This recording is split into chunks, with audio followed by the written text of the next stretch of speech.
Hello, welcome to another episode of Scarah's Screamcast.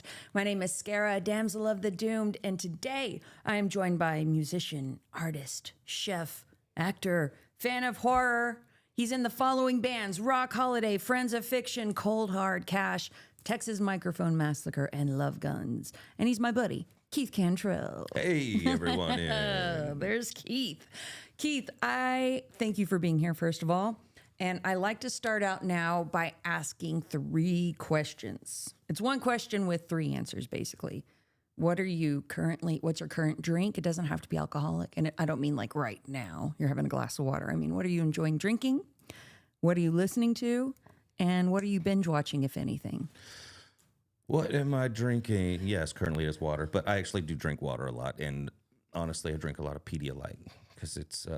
Pedialyte. Yes. I used to drink that when I was hungover. Yeah, that's how it started. But then I realized it helps for just a night of lots of action. Like, what's that mean, Keith? Damn, we're going there already. Lots of action. Well, I do a lot of shows, and sometimes they're 2 and 3 hours long, and you find yourself really dehydrated I was thinking the next day. Different type of action, but you mean playing. Well, any kind of action, really. It's up to you. What's your favorite flavor of Pedialyte? Plain, no flavor whatsoever. I can't stand the other ones. The grape? Nope. Dang. No, plain. That is cold. Yeah, and I chug them down at room temperature.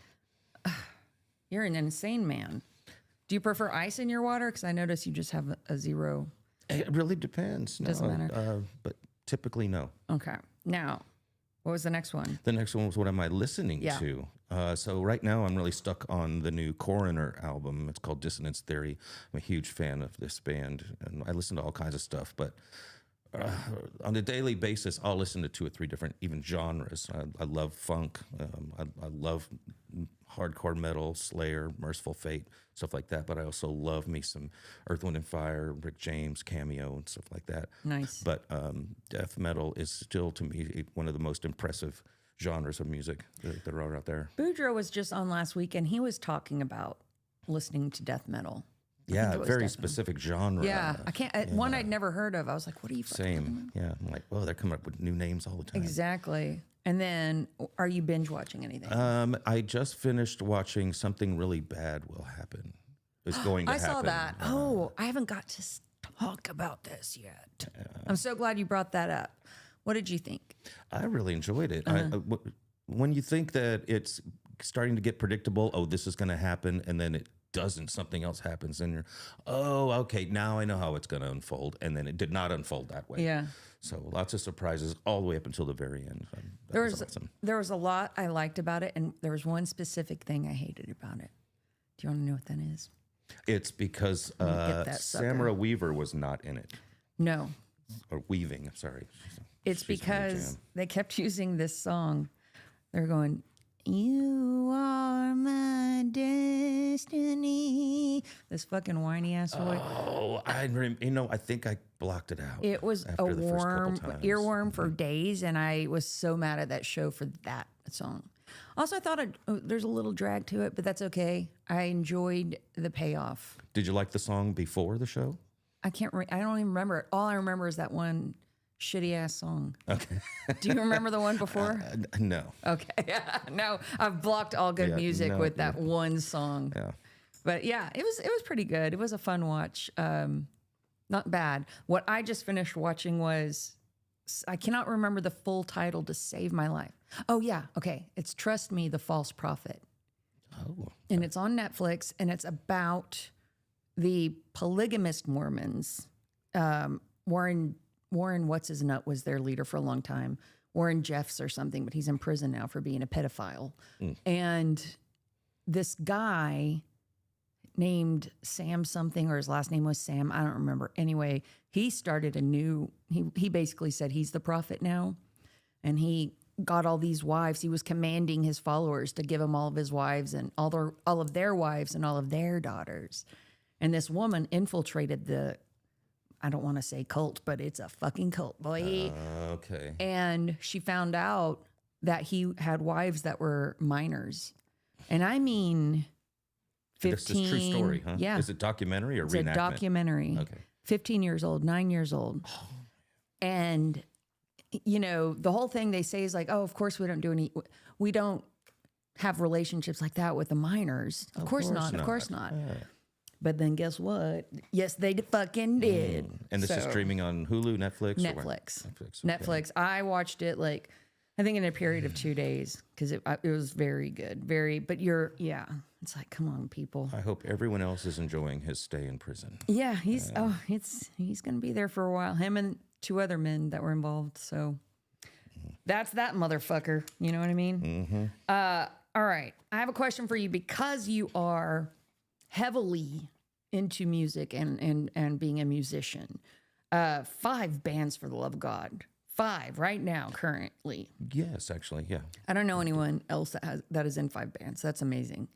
Except for drummers. In this town, for some reason, there's like one good drummer and he's in all of everybody's band. I don't know what that is. What is that? I don't know. A good drummer is hard to find. It really fucking is. 4 out of the 5 bands I'm in, the drummer is in multiple bands. That's not true. Every drummer in every band I'm in is in at least one other band, if not multiple. Why aren't there more drummers? Yeah. Good drummers. Good drummers, yeah.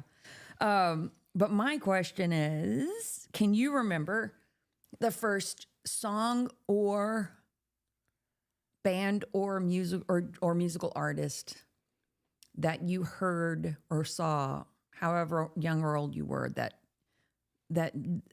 you're like, whoa, this is a moment, this is music, what is this, what's going on? And you're transfixed. Well, it was by ear, without seeing anything, was Johnny Cash. How old were you? I was 5.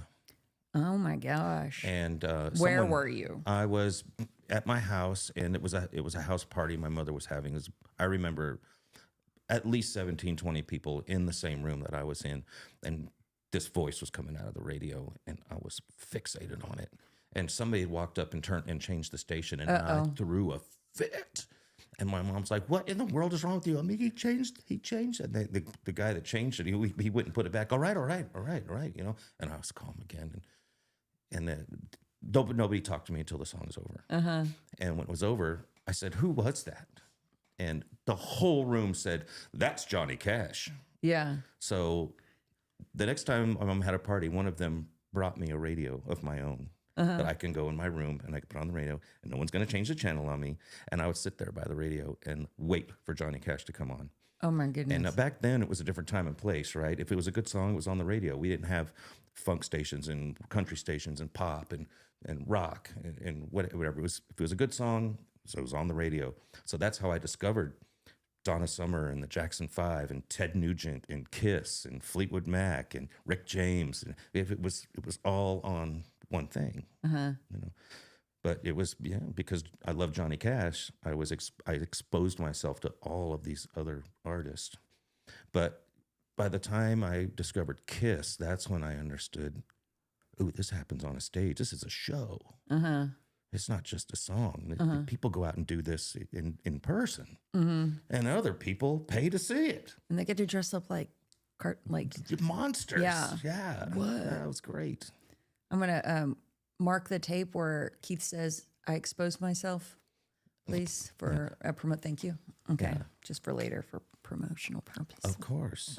How else is there to promote than by exposing yourself? When I wrote that down, I was thinking of like, well, what was the first, what's the first song I just remember? I was trying to think.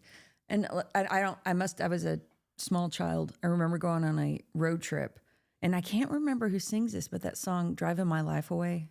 Do you know that song? Yes. I'm driving my life away. Looking for for me. Yeah. Whatever that was. Randy Travis? No. Right? No. I want to say it's Eddie. Oh. Not Money. What's the other Eddie? Rabbit? Eddie Rabbit. That's it. I don't know if he sang anything else, but that song, for some reason, I was like, oh, I love this song. It seemed happy. Good feels. Yeah, that was good feels. And then, like, funnily enough, my dad, I guess both my dad and my mom were big Neil Diamond fans. Oh. So they would play Neil Diamond in the household. Next subject. I love me some Forever in Blue Jeans, baby. Okay, cool. But I digress, Keith Cantrell. So is that, how long has Cold Hard Cash, your tribute band for Johnny Cash, been going on? Because I went to see you play last year. I think it was last year. Yeah, it was last year. Yeah, I It think was. summer of You guys 25. were tight, like you. fucking great. Yeah, actually, it wasn't supposed to happen until the fall of 24. No, I'm sorry, the fall of 25. But I had a Megadeth tribute that I was getting ready to launch, and we were up to, I think, 11 Megadeth songs. And so by the time the fall came around, we'd have enough to do a full set for this particular event. And the guitarist for us at the time decided to check out and go home a little early, if you know what I mean.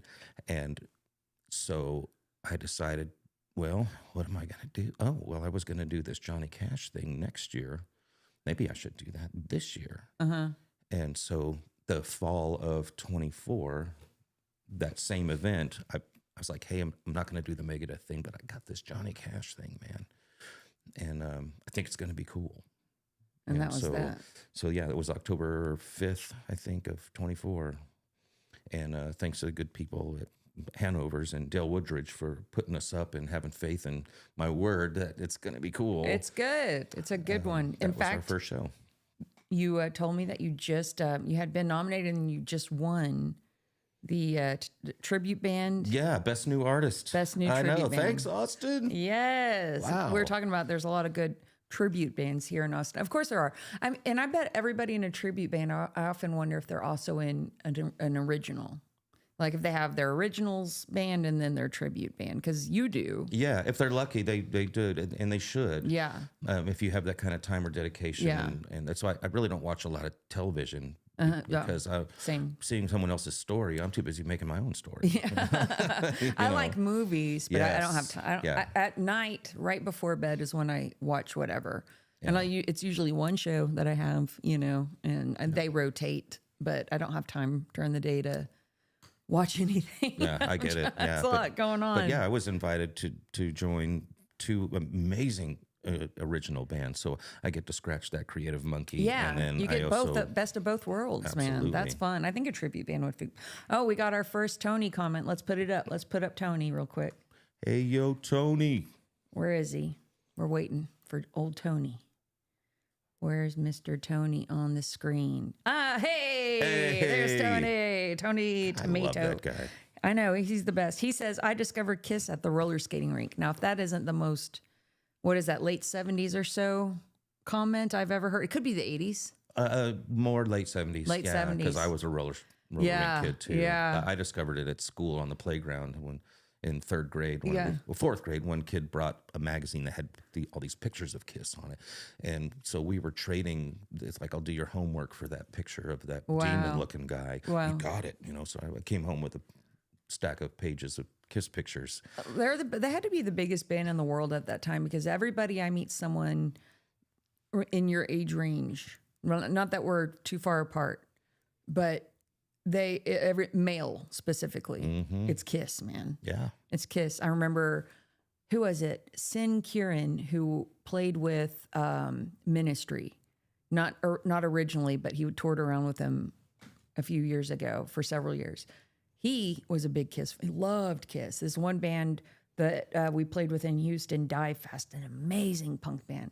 That guy's all about Kiss. Like every dude I meet in that age range, they're like, and I was talking to a friend of mine who is not into Kiss, and he's about 10 years younger, and he can't understand it. And I was like, you were not the right age. Like Kiss hit you when you were a kid. Yeah, we were so impressionable, and it was magical. Right. And if it didn't hit you at that time, you may or may not, you might like them, but you don't have the love that y'all's age range has for them. And you do. And it's pretty, to me, I think that's fucking awesome. It really is. And the fact they kept going until just a couple years ago. It's wild. Yeah. So I was able to, my first daughter's concert was a Kiss concert. So that was just so warm to my heart to show her. But at the same time, I ruined every other concert for her and for the rest of her life because you're never going to top a Kiss show. Never. If I'm wrong, please, somebody comment. If there's a better show than Kiss, let me know. Tony says that it was the late 70s and he had Kiss trading cards. Yep. David Holkett says most of my concert were Kiss and Ace Frehley. So see, you're tapping into that. Yeah, hey, Tony. You wanted the best. You got the best. I remember on PBS when I was a little kid, they were showing some old behind the scenes Kiss show. And I was a little kid watching that. And I remember thinking that looked cool, but it was already, 10 or 15 years since they had made that show. It was like a rerun or something. You know what I mean? Was it the Kiss Meets the Phantom of the Park, or was it like a concert vintage footage? It was like it was like them putting their makeup on. I barely remember this. It seemed more like a news report. Okay. Not like their movie, and not like there was some concert footage, but they were like being interviewed. Okay. And they were young. It was like very young Kiss, you know what I mean? Oh, wow. And so I saw that when I was a kid. But the one that grabbed me, the other one that I saw when I was a kid, another interview and another like behind the scenes thing when I was very young, and this is the one that grabbed me, was David Bowie in his Aladdin Sane era.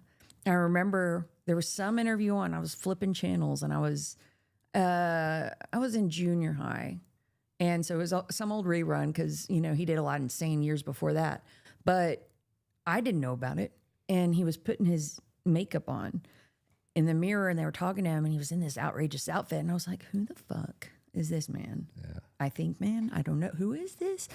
And I went and asked my parents about him, and they were like, oh, that's David Bowie. And then my dad told me a few things that he knew about him. He wasn't a huge fan. And so I just kind of started seeking out David Bowie. And I remember there was a slumber party. I've discovered fast forward a few years. We had a slumber party, and they were showing Labyrinth. Uh-huh. And, David Bowie's in that. He's Jareth the Goblin King. Yes. And I went and I'd already seen this like a kabillion times. So I went into the bathroom, and I like did my makeup like Jareth the Goblin King. And I came out, and the girls were not so impressed. I think they thought I was weird. But I was weird, to be honest. They're haters. I didn't know like that I was going to eventually be putting on my own special brand of makeup and my band's makeup and all that years later in the future. But I kind of did, but I didn't. But start somewhere. You got to start somewhere. But so, yeah, David Bowie, I think, was my Kiss, even though he was already a different David Bowie at that time. Like when he was always reinventing himself. Yeah. He always stayed current. I mean, I loved if him. you miss David Bowie, you're not paying attention. Yeah. I was a David Bowie fan because I heard Fame on the radio when it came out. That's great. And I was like, ooh. It was one of those songs where you just stare at the radio and go, wow. And that was a great era. It in. And then I saw The Man Who Fell to Earth in the theater, which was weird movie. Really weird. I don't know what. Yeah. What was going I can't on. even say like that's a great movie. I'm just like, I'll watch it because it's David Bowie. It was strange. I say all the time, I need to see that again as an adult because I think I saw it when I was 13 and I did not take a lot away from it. I saw it as an adult and I still don't quite know what the fuck was going on. Okay, then. So yeah. it's okay. It's on the way back. I might have been on a pain pill or something. That might have helped it. That was a few years back. Yeah, it made it better. But yeah, we had his last album, I thought, was one of his best albums. Absolutely. Yeah. So good. And then him dying like the day after it was released. What? Mm-hmm. Get out of here, boy. Or the day before. It was the day before or day after. I didn't realize it was that soon after. I want to say, I might be wrong, but I want to say it was. Oh, here's our friend Pyongyang Jim. He says hi to all. Hello. Hello, greetings. Hello. Greetings. Okay. You were telling me George Clinton taught you how to do an autograph. Yeah. So yeah, I mean, a huge Funkadelic Parliament fan, and so I got to see George Clinton do his thing with all 17 of his band members at the back room of all places. Oh. And I played at the back room all the time back in the day, so I knew where every door was, every in and out, every entrance to the behind the building, and where the green room was, and so if ever I wanted to meet somebody that played there, I knew how to worm my way in, you know, and I had to get to Funkadelic, and I had my CD, since the CDs had come out, and I was going to get them all to sign it, which I did, but I was standing outside, and I was standing next to George, and I had just already talked to him for a little while, and somebody came up to me from the parking lot. It was a young lady, and she goes, "Hey, you're the bass player for 665, right?" And I said, "Yeah." So I'm feeling like a tough guy now because George Clinton's standing here. Oh, yeah. And you're getting recognized. And I'm getting recognized, you know. And she goes, "I have your cassette in my car. Would you sign it for me if I go get it?" I'm like, "Yeah, sure," you know. And I'm really feeling like a tough guy, you know. And And I'm kind of peeking over at George to see if he's paying attention. He's kind of looking up the side eye. And she hands it to me, and I wrote my name. And I said, oh, there you go. And she's like, thank you, thank you. I'm like, cool. And so I'm like, back to you, George. And he's got his arms crossed, and he's going, and I'm like, what, man? He goes, you need to work on your autograph skills. I'm like, what do you mean? And not even 5 seconds after that, this big booty girl comes walking up. She goes, hey, George, can I get your autograph? And he goes, why, sure, young lady. And he looks at me, and I'm like, okay, all right. Yeah, I'm watching. Show it. He says, now, where would you like this autograph, young lady? Oh, shit. And she smiles, and she turns around, and she sticks it up for him, Oh, my gosh. And he takes his left hand, and he No boom, way. and he grabs it, and she hands him the pen, and he takes the cap up with his teeth, and he's going. In the meantime, that left hand is just getting busy. And finally, he gets to. Now he's got a lot of surface to work with. Yeah. Here, right. He starts drawing a swing set with kids playing on a teeter-totter in a park with clouds and a rainbow and birds flying and flowers coming up out of the ground. It takes like 5 minutes to do this. Oh, my gosh. And then he looks around to the front and he says, and what is your name, young lady? She tells him her name, and he signs his name to her and slaps that autograph, Have you ever given an autograph? So fast forward about 3 years, I was doing a show with my band at the time, Sycamore, and we had a merch stand there, and we were opening for Union Underground and Disturbed and Korn. Okay. And so right after we played was the best time to run to your merch stand because people are more likely to buy your stuff if they can get you to sign it. Yeah. And so my mother flew down from Washington for this show. Don't tell me you gave your mom that kind of an autograph. Not my mom. No, Okay, no, I good. would never do Okay, that. good. My mom doesn't need my autograph. No. So she can show you pictures that would shut this show down. Anyway, so through all of this, 2 young ladies come up, and they were gorgeous and very well endowed, and one of them says, would you sign my CD for me? And I got George in a little bubble above my head, and I'm going like this, and I go, well, where would you like this autograph, ma'am? And so now I'm looking to see if my mom's watching, and she's going, oh. And she, right then and there, she whips the left one out, and she goes, would you be careful, they're new? No way. And I said, absolutely. So I tucked my hand under and lifted it up a little, and I drew the Rolling Stones symbol with the tongue coming out, the lips with the tongue coming out, and I put 2 piercings through the tongue, and I wrote, here's licking at you, kid. And I said, and what is your name?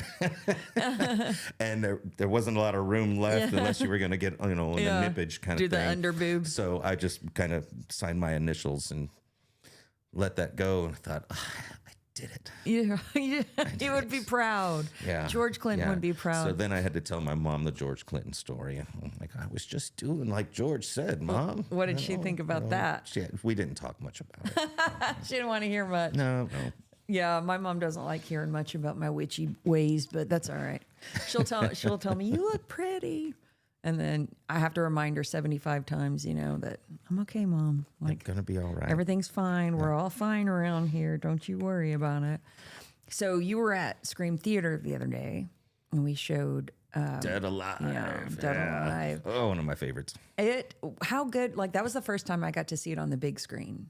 Okay. I saw it at the Dolby 6 times when it came out. Man, one of the best things about being a horror host that gets to screen movies is that I get to pick ones that I am like, oh, it would be fun to see on the big screen. Yeah. And that one has been on my list since we started, I think 3 years ago. I think this is our 3rd year. Oh, I'm glad I caught this one. Man, it's been on my list, and I've just been waiting. I'm like, when am I going to show this one? Because I have been chomping at the bit to see it on the big screen, and I was not disappointed.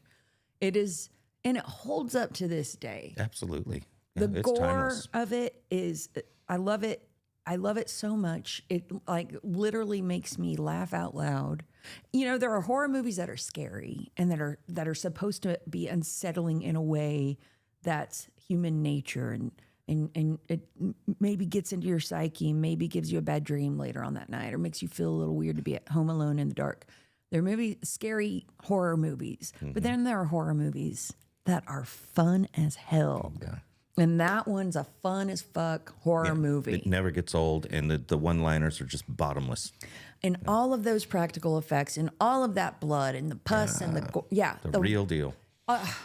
And then you're like, oh, and it's directed by Peter Jackson. Sir Peter Jackson. Yeah, and it's not just a horror movie. It's a love story. It's a love it's a romance. story. It's a murder mystery. It's a rom-com, murder mystery, and love story. splatter horror movie. Yeah, it's got like 7 out of 5 genres with some claymation in there. Is that what that is with the rat monkey? Is that claymation? That was definitely claymation. Like what? Yeah. It's all jicky, you know? Yeah. The zoo scene, yeah. I love it though. And then I didn't realize when I first watched it that he was such a King Kong fan. But that was his favorite movie growing up. He was a big fan of King Kong.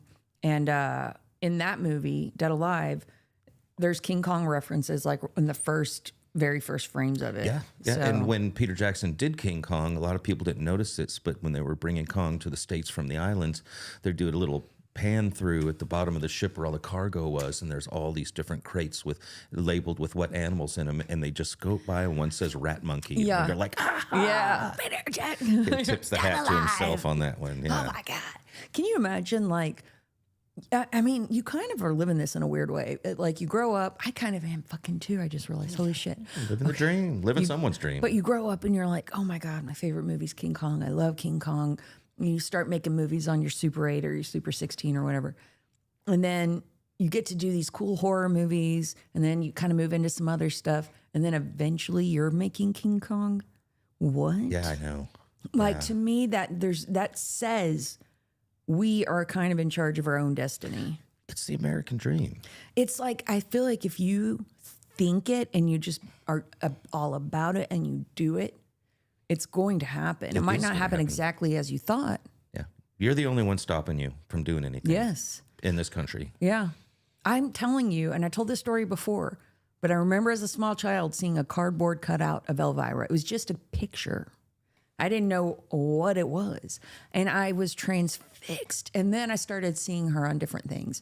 And I became more and more just like, I had not a weird like sensual feeling, but a weird feeling like this is something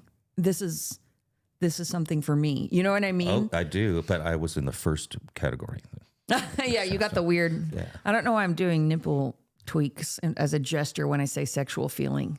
Well, it's just, you got to help people sometimes. That's just fun to do. Understand. Sexual. But you kind of you grew up, the first song you got hooked was Johnny Cash. Yeah, and it is. It's come full circle. It's so cool. Man, I'm telling you, if you are in misery in your life, just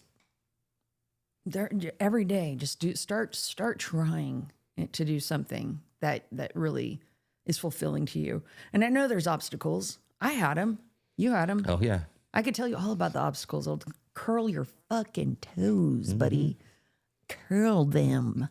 Poverty, death, illness, chronic illness, all of those things. Yep. But here we are in my makeshift. I'm just kidding. In the after chronic and after death of everything. Yeah. And I mean, it happens. Yeah. That's amazing. If you're lucky, it happens to you because you become somebody better after it, right? Yeah. So you learn from everything. You learn, paying attention. You learn from your mistakes for sure. That's how you get better. You have to make mistakes. You have to fail. You fucking have to fail forward. Oh, yeah. Don't fail the other way. Then you're getting stuck in the muck. You got to fail forward, but you have to fail. You have to. That's one. Yeah. Number 2 is all of the pain and all of the bad, you use it later. You just will. It comes out in art. It's part of number 3, which I would say is moving forward. And when you succeed, and you will if you keep at it, that you're not done. That's the beginning. That is the beginning. And if that's the end of what you were going for, then start something else. Yeah. You're not going to ride the rest of your life on what you did back in 94. On the one thing. Yeah. Don't you know what I did? Remember that time in high school when I scored that? Nobody cares. That's getting stuck in the muck. Yeah. Don't do it.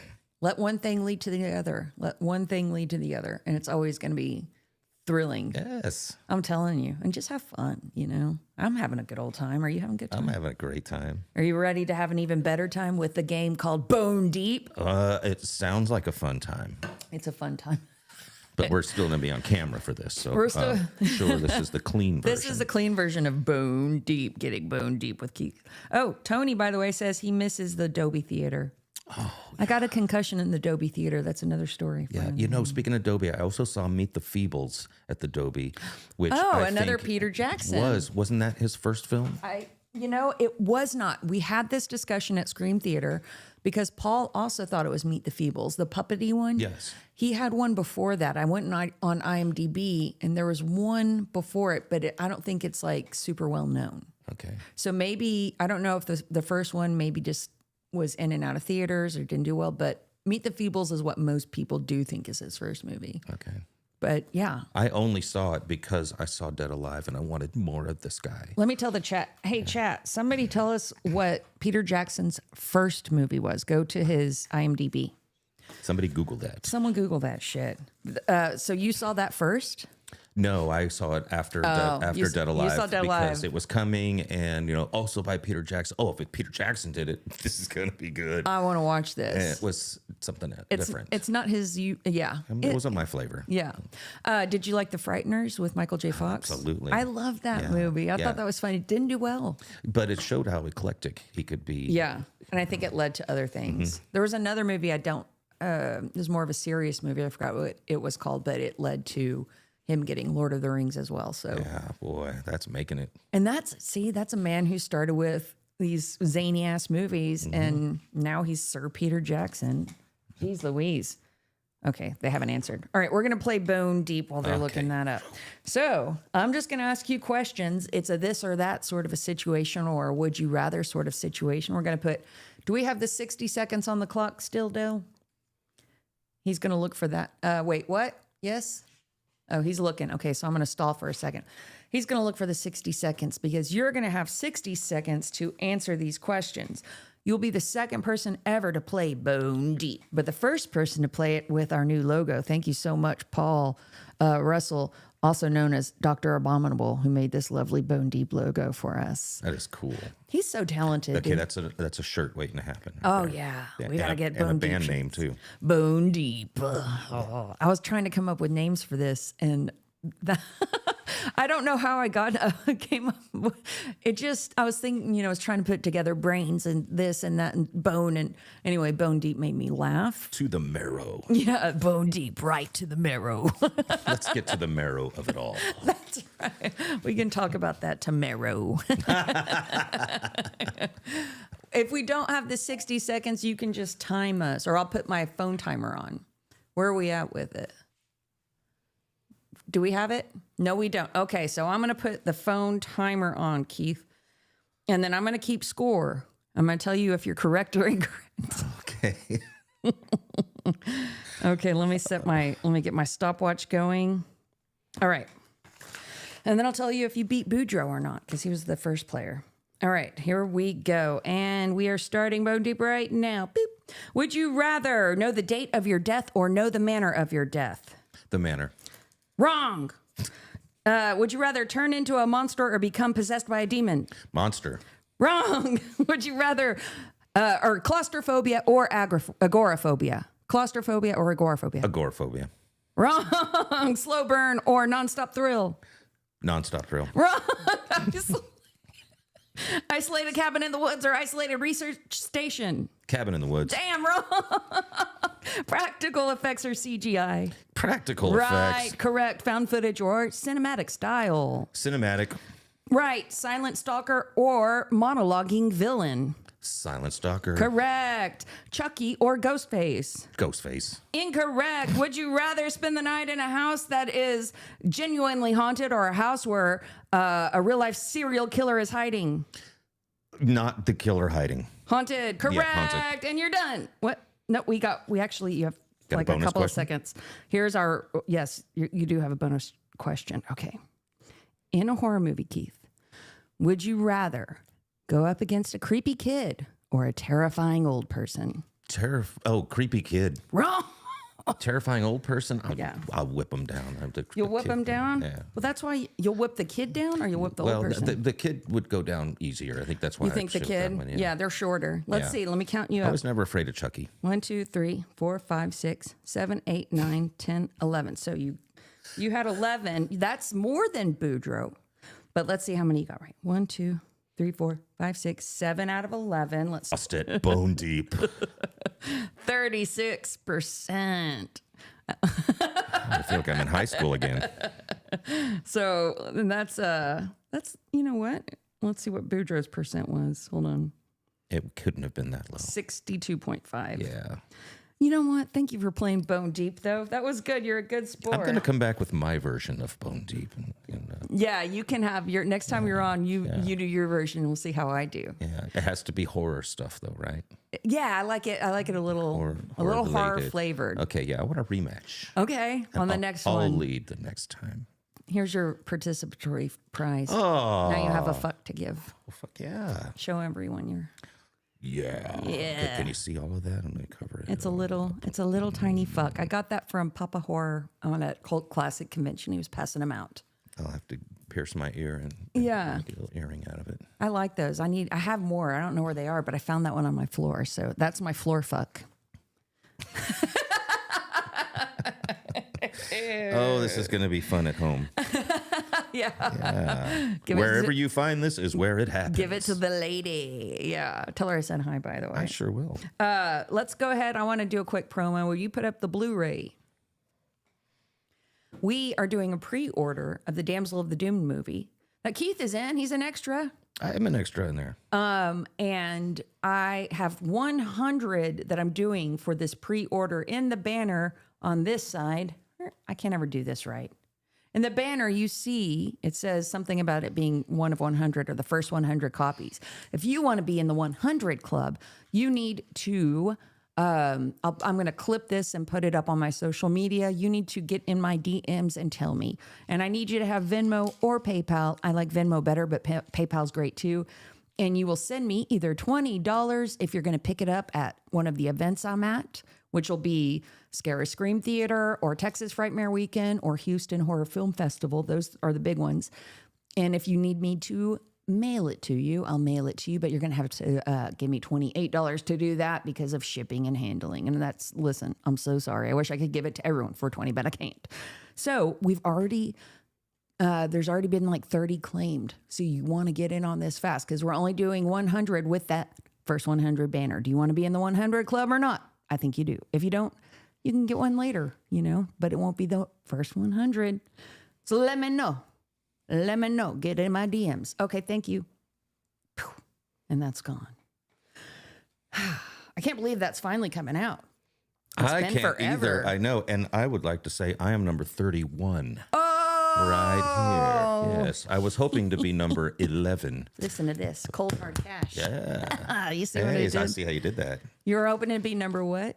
Number 11 is the copy I wanted. Oh, well. I'm sure I didn't get number 1, but. Well, I don't know if they're numbered 1, 2, 3, 4, 5, 6, 7, 8, 9, 10, 11. Oh, they're physically numbered. Okay. It says on the banner, it's like the first 100. Okay, just write 11 on mine and I'll pretend. You know what? I should write numbers on them, though. You should. When I sign them. Yeah. And you'll be number 11. And I'm putting it here. Okay, then don't truthfully go by who ordered first. Then. Do you want me to? No. Well, that's hard because I don't know. I mean, I would really have to do the time code. I'll go in my. Don't want more work on yourself. I'll go on my list of my database, but I'll squeeze you in there on number 11. 11 because would be great. Keith, you've been around forever in like the Scarahverse. You know what I mean? Like you've been super supportive. I enjoy it. You've come to shows, you've come to Scream theaters. Now you're here, and so I thank you. And so I am squeezing you in at number 11. Well, thank you. 11. It goes to 11. Yes, Final Tap, bro.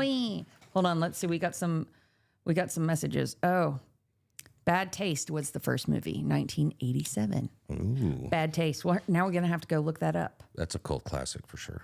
Don't forget to pay your taxes. Road Ghoul tells us they're paid. Road Ghoul, dang. Keith doesn't pay the taxes. He don't pay no government. You show up in person and you skip the taxes. No, he means because it's April 15th. Oh, the tax day. Oh, I'm over that. Oh, you want me to pay my taxes because I'm selling Blu-rays? Man, John, I don't think it's going to be that serious. If it is, though, I will. I'll save a portion for Uncle Sam, that dirty son of a bitch. Oh, he's dirty. Oh, damn, who said that? Listen, Road Ghoul. Now I'm going to make you pay my taxes, Road Ghoul, for bringing it up because the IRS are going to put their eyes on me. I know they're listening. They got an algorithm going. I've got something for them right here. You. He's got one fuck for the IRS. You. Oh, fuck you. You could say it. You don't say it. Say it, Keith. I've got a more extensive vocabulary than that. Keith, just say the word. I fucking don't feel like it. Okay, fine. Don't fucking say it then. Yeah, fucking leave me alone. Out of all of those, should we make one of them the question of the week? Which one should we make the question of the week that I asked the audience? Out of the bone deep questions? Bone deep questions. Oh, I really like the one about, well, that's kind of a given. Okay, the old man and the little boy.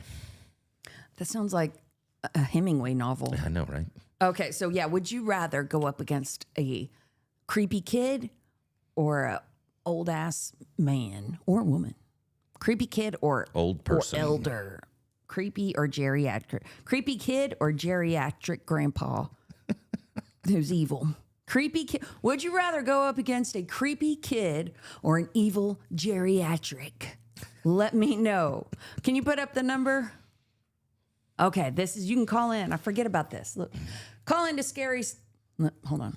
Call into Scarah's Scary Hotline at 512-710-8766.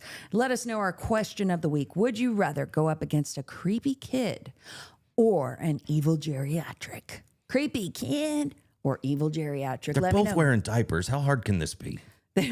They're both in diapers. Both in diapers. Kick them right in the depends. It depends. It depends. Which one I would rather go up against. You know, I know which one's diaper I'd rather change, and it's not the geriatric. That's disgusting. Have you? I don't know. I have not. Call me now, 512-710-8766, and leave me a voicemail, and we'll play it on our next podcast. Let us know. Would you rather go up against a creepy kid or an evil geriatric? Thank you. Okay. I forgot about that last week, I think. Or I did ask the question of the week and I never clipped it because I'm busy and I forget things. I need to make sure I clip that so we'll get phone calls. All right. Let me think. What else am I missing? I don't think I'm missing anything else. Keith? Well, what you got? You were talking about theater.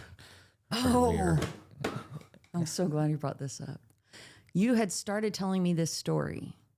Yeah, and you're like, shut up, talk about that on the podcast. I said, save it for the podcast. Go ahead. Yeah, so I did spend some of my youth in a repertory theater. First of all, what is that? It was called children's theater. Okay. You know, we use the big words like repertory theater. Yeah, it sounds fancy. Repertory theater. Yeah. Yeah, it's a local theater where anyone can sign up for it. Okay. And, where were you? I was in Vallejo, California. Okay. Director Alex Urban, and rest in peace, Alex. He was a wonderful man. And I got in and did several productions. I did Pinocchio and Fiddler on the Roof and Sound of Music, The Wizard of Oz, and my personal favorite was Grease. You know, and in Grease, fast forwarding over a lot of stuff, I always got to pick which role I wanted from day one. My mom was really disappointed that I didn't choose Pinocchio when the director asked me, "So who do you want to be?" This was when the first time I came in, and I said, "I want to be Lampwick." He goes, "Lampwick? Why?" I said, "Well, he's got red hair, and I got red hair, and he's a bad boy. Yeah. And you should see my neighborhood. Yeah. And he smokes and he drinks, and they turn into jackasses. It's the best part." Yeah. You know, he goes, "You got it." Yeah, that's a fun role. Yeah, and on the way home, my mom's like, "Why did you tell him Lampwick?" Why aren't you the star? I said, "Because I wanted to be Lampwick. What's up?" Yeah. You know, and she goes, "He was going to give you the lead. Yeah. He was going to give him, but I want to be Lampwick." And he was a great director, and he brought the best out. That's who you want. That's who you're going to be. So, yeah. When it got into Grease, I knew I wasn't going to be Danny Zuko. I was too young. I was too small. I was a redheaded ginger. And cards weren't in it for me. So, okay, what is like stands out? what character. And I picked Eugene because he has the glasses taped together and his shirt's coming out his fly. It's a fun character to play. Nerdy guy. He parts his hair on the side, but he gets to hang out with Sandy, so he's in a lot of scenes. Towards the beginning. Yeah. Well, there's a scene, and Nicolas Cage was actually in our theater group at the time. At the last time I saw him, I think I was 13 and he was 18. He went on to Sacramento to help open up another repertory theater, so I'm told. That's where he got himself discovered. We found out his real name was Coppola, and he was hiding all of that. So you didn't know that at the time? No, he was just one of us. Yeah. He was just one of the older. Just another dude. He was one of the older kids. Right. Yeah. Not related to Francis Ford Coppola at all. No.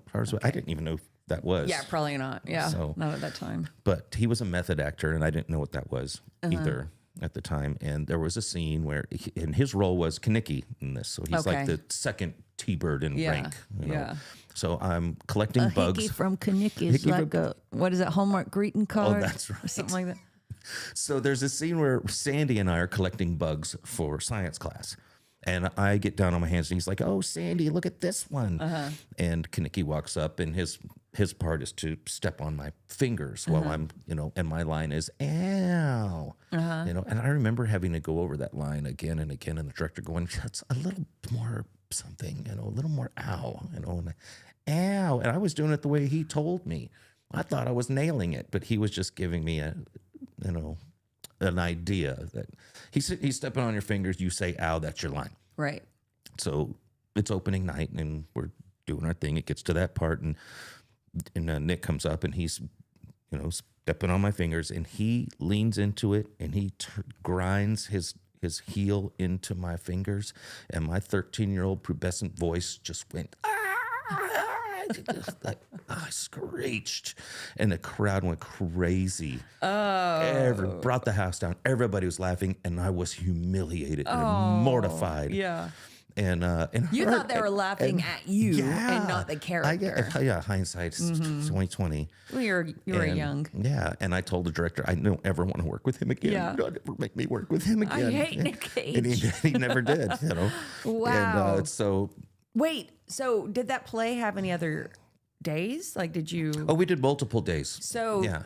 But so you had to be in that scene with him still for that play, right? No, there were doubles. So like Friday night would be this cast, Saturday night would be that cast. Wow. And I believe there was only one Eugene. There was a backup plan if I were to be sick or something like that. But the other, so the other Kaneki was whoever would popular work with roles like Danny Zuko and Kaneki and they would Sandy. have more than one. We had more than one. Yeah. Wow. Yeah, and so fast forward. I hated the guy. Yeah.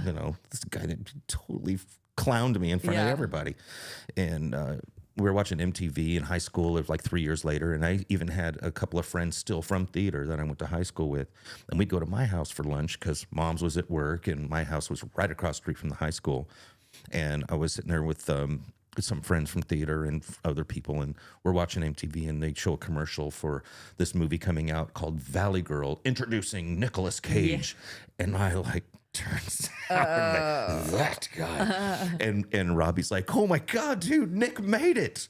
I'm like, yeah, he did.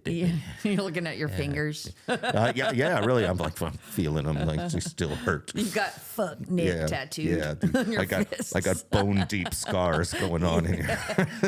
You'll never forget your but I know, crushed. but now I know what method acting is, and I know that he brought the best out of me. To me, it's like I don't think you have to inflict pain to be a method actor, but I do think he probably was annoyed that you weren't giving a good enough yell. And he was too. Like, I'm gonna scrunch this guy's fucking fingers, and we're gonna get this out of him. He's not botching my scene. Yeah, he's not. I'm like, this is gonna be a good scene, and I got to do what it takes. That's what I feel like, which is kind of a dick move. And I say that being a huge I love Nick Cage movies. What was that one he did recently? Mandy. Have you seen Mandy? I've not. It's wild. Imagine, you remember in the late 70s and the 80s, the big Good Times vans that would have the heavy metal murals painted on them. Oh, yeah. Like with Conan the Barbarian style shit. Mm-hmm. It's like that. It's like that came to life. If those murals, it's wild. It's a wild movie. And a maniac ass wild movie. There's a scene of him in the bathroom that was done in one take, and it's like all these emotions that he goes through, and it's one take, and it's like sells the movie for me. I love it. And my other favorite is Pig. If you haven't seen Pig. Yeah, I saw Pig. Pig is great. But he's a wild, like he's crazy. That Pig guy. is a gateway to a few other movies. What? From that guy. Give us some. Oh gosh, I have to get back to you on it because it's been a while. Oh But yeah. I think it wasn't it about the Canadian guy that was feeding people to his pigs and What, Pig? yeah. Pig was about a chef. And then there was like this, they had this like almost a Fight Club scenario going on. Okay. And Nick Cage, like his wife died. It's been a while. Oh, then I got it mixed up with something. All right. Okay. You should watch Pig. Okay. But I'll your watch movie Pig. sounds cool too. Yeah, I'll get it. I'll get it. Okay, to you. we'll swap Pig stories. Yes. Pyongyang Jim says Pig was better. He likes Pig better than Mandy. I think it's hard for me to say which one is better. Pig was very good. It was very, it had its own style for sure. It's like, you know, when you go see certain movies, you can tell like whoever was in charge of pre-production and making the mood board to like guide the lighting and how it should feel and what the grittiness of it and all of that. Whoever was in charge of that did a great job because that movie's just, it's dark, gritty, moody, all of those things. And it's throughout the whole movie and it just permeates. Oh. Okay. Mandy is a wild ride. Mandy's a wild ride. The story's all over the place, but it's fun. And then Pig is like a succinct story with surprises and good acting and good cinematography, good direction. Oh, check that out. Check it out. Yeah, he won me back over, of course, when Raising Arizona came out, because he became that character. Like, That's a great movie, too. And then Face Off, I really loved. Oh, the one, Con Air. I'll watch Con Air. Listen to me right now. I will watch Con Air every goddamn time I see that on TV. And I don't watch TV anymore, but when I used to, if I'd be flipping around and Con Air was going to come on, I'm watching goddamn Con Air. Con Air. Okay. And I'm watching Steel Magnolias, motherfucker. That's right. Now, he's got the trench coat in Con Air, right? No, he's like a wife beater. Oh. And Steve I got my Buscemi. movies mixed up. Steve Buscemi's in it. Nick Cage, a bunch of other, like, you know, well-known Big people. names, okay. But like, yeah, he plays an ex-con who's being released from prison, and then the plane gets hijacked by the prisoners, and he's got to save the situation so he can get the prisoners don't know he's being released, so he has to like make them think he's one of them. John Malkovich is in it. Yes. So that was like mid-90s, right? Yeah. Okay. Con Air, dude. That's one of my favorites. It's cheesy, but I love it, dude. I love that shit. Somebody, put up Tony. Tony's got a good one. Tony says, Keith got his fingers crushed by long legs. Hey! That is right. That's a good one. Keith got it. My fingers were crushed by long legs. I love it. Pig killer. How about the serial killer who fed his victims to his pigs in 2022? Yes, that one. That's the one. So Turkey Dog says that. Thank you, Turkey Dog, for that. David says guarding Tess was hilarious. That one was Tess supposed to be like a first lady? Or am I thinking of Driving Miss Daisy? I can't remember. I missed both of those, actually. But I know of Driving Miss Daisy. Yeah. Guarding Tess. I don't know. I'll have to watch all these. Anyway, that's not a bad chat today, guys. Thank you for being involved in the live. Let me check what we got. All right, Keith. Before we go, what do you have coming up? Or what do you want to talk about? Well, what I have coming, I could talk all night. I've had such a wonderful life and experience, and so many cool things have happened, and so many things are about to happen. But the next cool thing that's going to happen is Cold Hard Cash is going to be in Kyle at the Rail House on May 29th. Nice. So we've been trying to get out of town. I think we've exhausted all the places in Austin that there are to play, and I've got my sights set on bigger things and going out a little bit further. So, it's not far, but I'm telling you, if you are a fan of Johnny Cash, hang on. You should go see Cold Hard Cash. Keith gifted me this really cool CD. Streaming everywhere, by the way. You can yourself check this out. It's called Cold Hard Cash, for the love of cash. And they do it right. It is tremendous. And you play a wide range of Johnny Cash tunes, which all is 55 great. years. Yeah, we hit something from... And it's just fantastic. So that's coming up. That's in Kyle. What else you got going on? Well, we're working on some new music with Rock Holiday. I think I'm allowed to talk about that. Okay. And so that's exciting. We've been Resurrected Love Guns kind of took a long break, and we've been resurrected for a few private parties. So that's What's really fun. Love Guns? What kind of music's that? It's classic 80s rock. Okay. Yeah. It sounds like a Love Gun. Yeah. We got a few Kiss songs, Van Halen, Yeah. And that type of stuff. That's fun. That's fun. I bet that's a fun band too. And then anything else? Well, that's what I've got my sights on right now. Yeah. Yeah. That's good. Moving forward, we are going to record another album. Cold Heart Cash is going to put out another, like for The Love of Cash Volume 2 or something like that. Hopefully it'll be out in the summer. Nice. And keep things moving, keep things current, and that'll be good. keep spreading the gospel of Johnny Cash. We still have some more recording to do for the Immortals. It's like every once in a while we get into it. We never go and let's do all of these songs. It's just not that way for us. You got great originals, but I just love Dead Man's Party. I love what you did with that. That, man, can I tell you? So we do a cover of Dead Man's Party and by Oingo Boingo, and you have to put your own spin on it. And so our guitar player Corey, the whole band contributes, to the arrangement, but Corey was the driving force of the arrangement of that song. And the timing was really weird. The time signature, you know what I mean? And it's switches and shit. And it took forever for all of us to be able to hit that exactly right. In practice, there was at least one point, I think almost every one of us would at some point in some practice, never the same practice, would go, oh man, fuck this, dude. We're not going to get this. Wow. And I don't know if I ever said it, but I probably thought it. I would get frustrated. And then finally it came together. And it's like, I love that. I love playing that song. It's one of my favorites to play. I enjoy the hell out of it. Yeah. So I'm glad you pointed that one out. And I think the crowd likes it too. It's super fun. You can see it on YouTube. I think we did a video for that. Yeah, we did. It's a fun video. Yeah, it really is a fun video. See that one on YouTube. I like Pet Werewolf too. That's a good one too. Thank you. That one's fun to sing too. That one gets the ladies dancing, I like that. Immortals. Check out the Immortals. The Immortals with a Z. Oh, yeah. Oh, I did. Okay. Well, then I think we're going to go ahead and wrap it up because, Keith, you have been on for a good solid hour. Nice. Look at you. It goes really quick, doesn't it? It does. Yeah. Even the bone deep part. Oh, hold on 1 second. Are you reading stories? What do you mean am I reading stories? That's Short Fuse Studio. Do you know Danny Dale Carroll, the artist? I do not. Or Dale Carroll? You can't see because the lights are too bright. I'll have to show you some of his artwork. I love him. He has Short Fuse Studios, I think is his.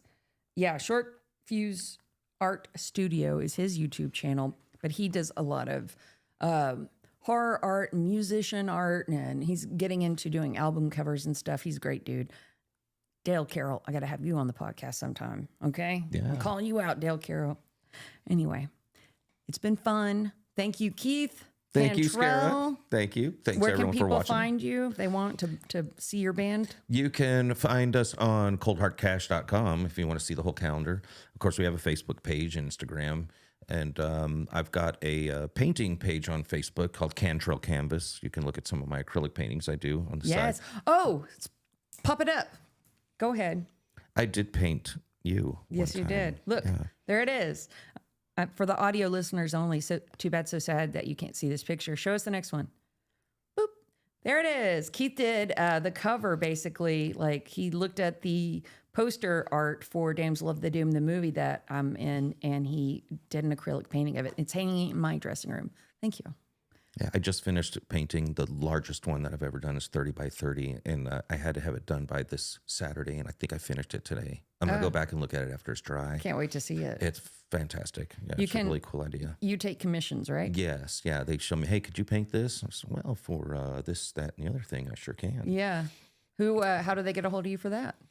Well, usually they'll find me on my regular Facebook page, Keith Michael Cantrell, and that's kind of a gateway to my painter Cantrell Canvas page. Yeah. And I post on both. Yeah. So, and I paint just about anything, but I really enjoy painting pets and places. Nice. And things with sunsets and stuff. But I'm always challenged by having to paint, I painted somebody's mother, and the heat's on when you do that. Yeah. You know. Yeah.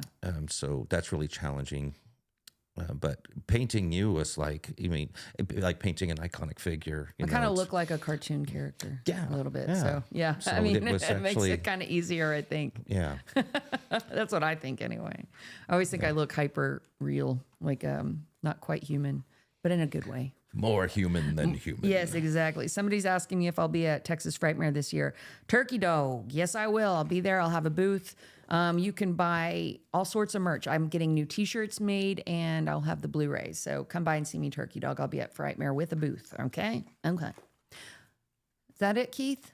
That's it, Scarah. All right. Well, thank you once again for tuning in. We do this every week here on YouTube. I'll post it later. And I'll see you on Monday next week because I'm going to see Miss Stevie Nicks on Wednesday. Okay. Ooh, jealous. I don't move around this podcast for shit except for Stevie Nicks. I will move for Stevie Nicks. And I had confused. I thought I was going to have Orlok on this week and then you, but it's you. And then Orlok, Count Orlok. Orlok the Defiler is on Monday. So tune in live around 7 o'clock on Monday for Orlok the Defiler. We thank you, Keith Cantrell. Go check out Cold Hard Cash. My name is Scarah, Damsel of the Doomed. I'll see you in your screams.